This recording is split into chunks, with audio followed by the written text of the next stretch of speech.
Etiopatogenia de la diabetes.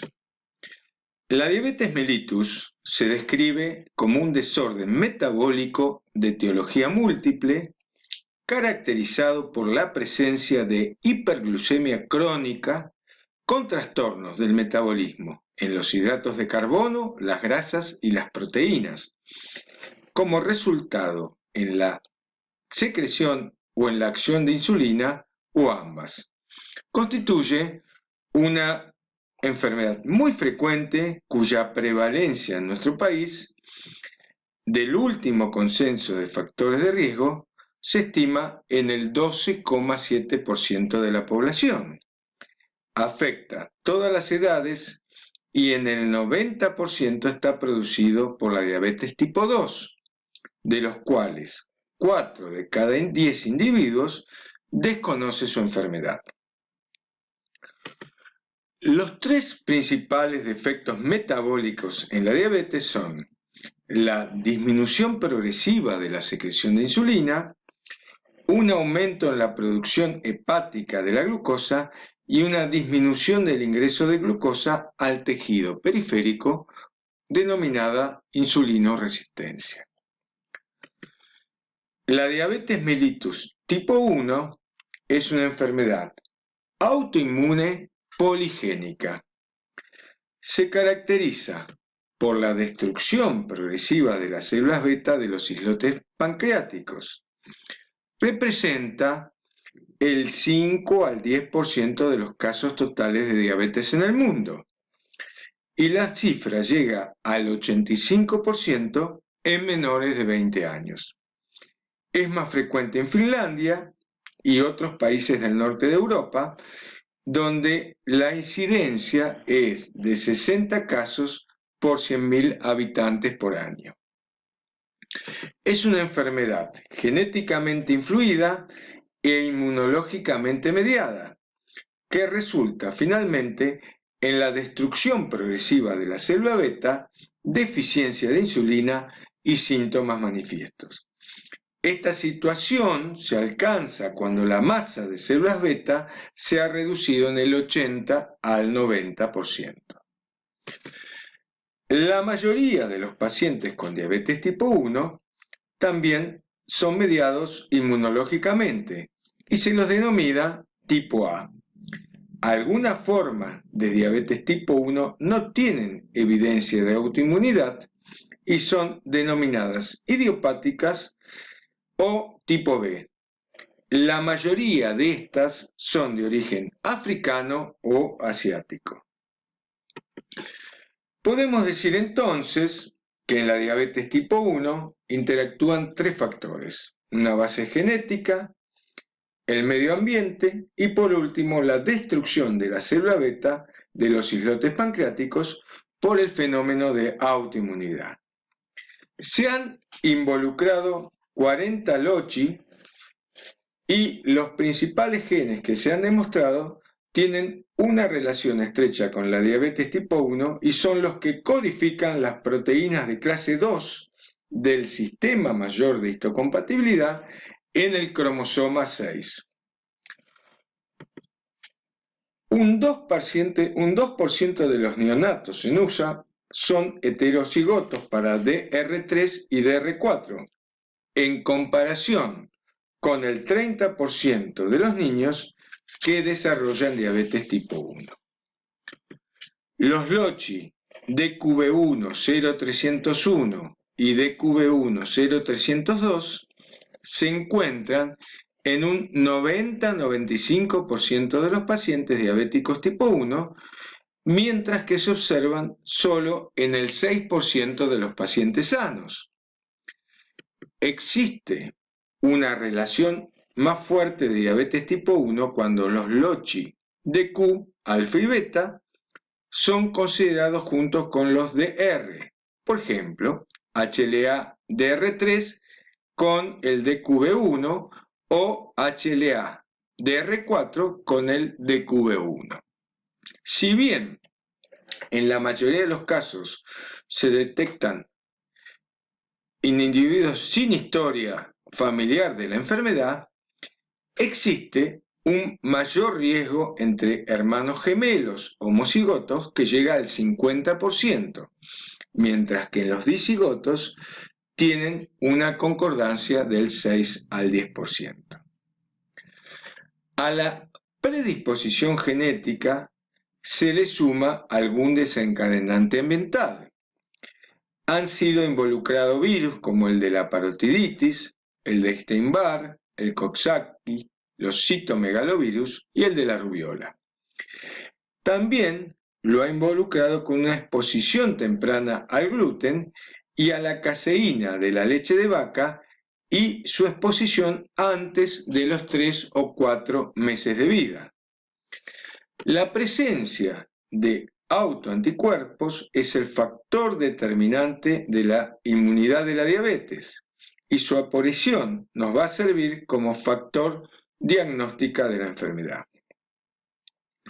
Los anticuerpos detectados en el diabético tipo 1 son los antiislotes, los antiinsulina, el antiglutamato de carboxilasa o GADA, el antiterosina fosfatasa y el último involucrado que es el anticuerpo antitransportador 8 del zinc. Los ICA son detectados varios meses antes de la aparición de la diabetes y su dosaje puede ser útil para identificar personas de riesgo. Los anticuerpos antiinsulina son los más prevalentes en niños. Y por último, los anti-GAT son los que van a persistir más tiempo en la evolución. La tiroiditis de Hashimoto es el trastorno autoinmune que se ha asociado más con diabetes tipo 1.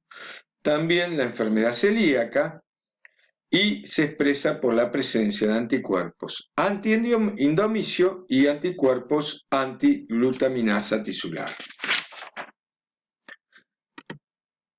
La presencia de 2 o más anticuerpos es altamente predictiva de un mayor riesgo de progresión a diabetes tipo 1 dentro de los 5 años.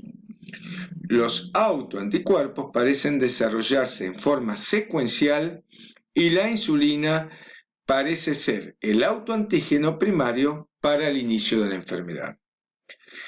Alrededor del 70 al 90% de los pacientes recién diagnosticados tienen anticuerpos asociados a diabetes tipo 1, frente a menos del 1% de la población general y al 3 o 4% de los familiares con diabetes tipo 1. Sin embargo, estudios han demostrado que determinadas células del sistema inmunitario, entre las que se incluyen células dendríticas, macrófagos, linfocitos T, CD4 y CD8, linfocitos B y células plasmáticas, ejercen un papel fundamental tanto en el inicio como en el desarrollo de la diabetes. Se produce liberación de citoquinas, entre las que se destacan el factor de necrosis tumoral alfa, la interleuquina 1 y 2, producción de radicales libres que llevan a la destrucción y muerte de la célula beta. En definitiva, ante una predisposición genética ligada a los HLA, un factor ambiental como una infección viral o un daño directo a la célula beta, se desencadena un fenómeno autoinmune que se conoce como insulitis, que lleva a la diabetes tipo 1.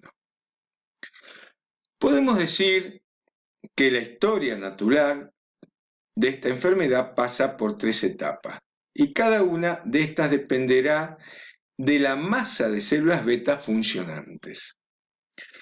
En un paciente con susceptibilidad genética y riesgo medioambiental, la etapa 1 aparece cuando la masa de células beta se reduce a un 50%. Existe autoinmunidad, pero es un periodo presintomático y normoglucémico. La segunda etapa se inicia cuando hay una pérdida del 50 al 80%, también es asintomático, pero aparece ya la intolerancia a la glucosa o la hiperglucemia postprandial, lo que refleja la incapacidad para suprimir en forma adecuada la producción hepática de glucosa durante la absorción de alimentos, junto a la reducción de la utilización periférica de glucosa. El comienzo clínico de la enfermedad sintomática aparece en la etapa 3, cuando la pérdida de la masa de células beta es mayor al 80%, y se va a evidenciar químicamente con una significativa reducción del péptido C. Debemos recordar que la secreción de insulina ante el estímulo de glucosa es bifásica. Lo que se afecta en el diabético tipo 1 es la primera fase o fase de secreción rápida que dura entre 5 y 10 minutos. Después de la aparición de hiperglucemia, incluso con tendencia a la citosis, puede transcurrir un tiempo denominado luna de miel, en donde los requerimientos de insulina exógena se pueden reducir significativamente. Este periodo de remisión transitoria puede durar un año o más.